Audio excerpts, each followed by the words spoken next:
I'm going to read, I had this idea that we were doing something thematic, so I was going to do a couple of prose poems that would lead to Bob's prose. But I've been listening, and I'd actually challenge you to determine the difference between anything we're doing and anything else. But this one, this is I guess a stolen story. I was teaching Langston Hughes' theme for English B the other day, and this is not the poem, I'm just talking. And the critic writing about it was talking about how Langston Hughes in the theme for English B, you know, he lies, right? He says he's from Winston-Salem, and of course he's not. And the critic was saying how Langston Hughes was revisiting his life, and I thought, God, I could have gotten out of a lot of trouble if I'd have known I was just revisiting instead of lying. So this is a parable of the forest pygmy, and I sort of stole this from, I'm just retelling a colon term whole thing. Parable of the forest pygmy.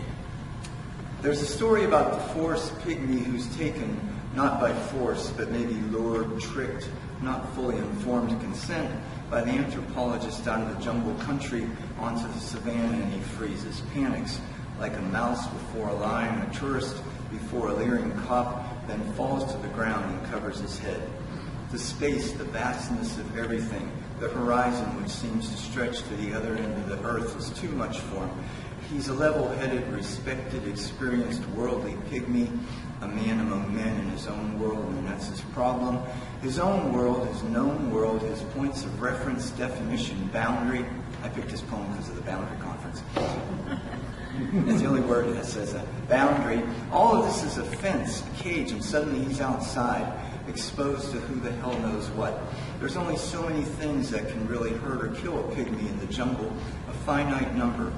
It may seem ever so large when push comes to shove. Panthers, lions, snakes, even those ants that swarm down the trees and descend upon the more careless pygmies, or more likely the foolish, uninformed European who got tired or drugged on some exotic jungle berry. Even though a pygmy can't always see what's coming, at least he knows it's nearby. There's a learned level of alertness that will usually protect him, and if the panther gets him anyway, or he's trampled by the occasional but not totally random stampeding things that look like pigs, and maybe they are, a pygmy would know. Well, he tried.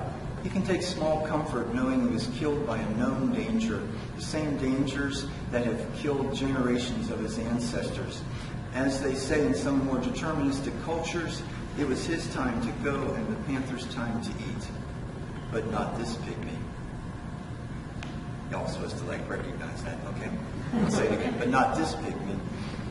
He's on the savannah, the plain, the plateau. He doesn't even have a name for it, even though it apparently has dozens of names.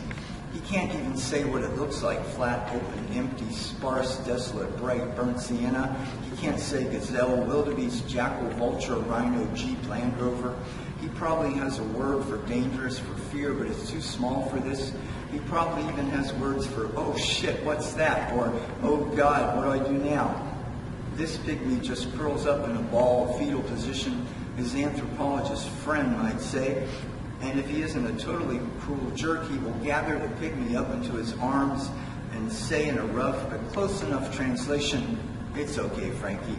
It's just the savannah," which, as we know, means nothing to poor Frankie, and lead him gently back to the cover of the panther and python-filled forest.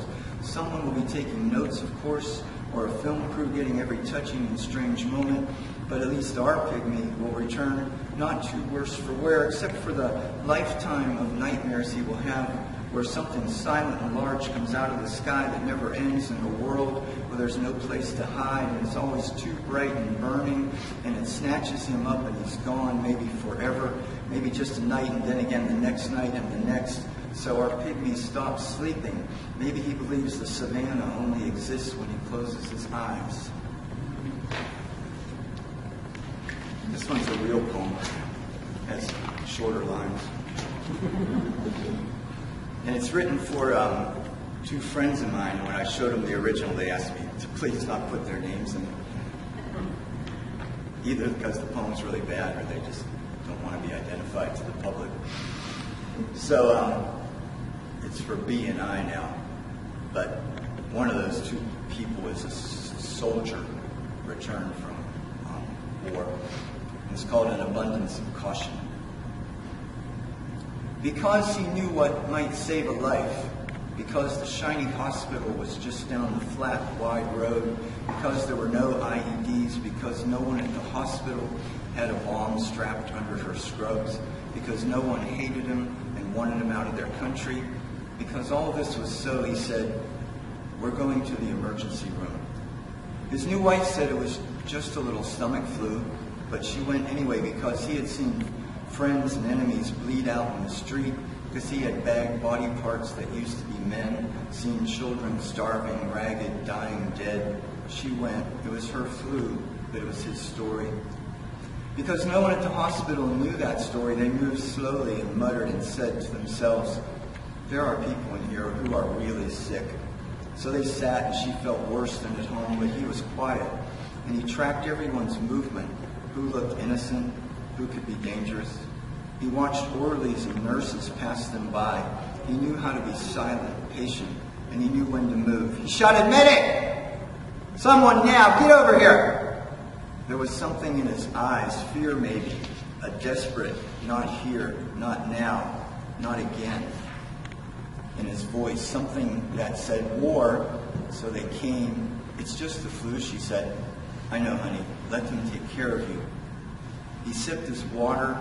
Her fever was not too high. When they left, it was warm outside. Palm trees rustled. Sometimes it sounded like thank you, like love in Farsi. Home was just as they had left it.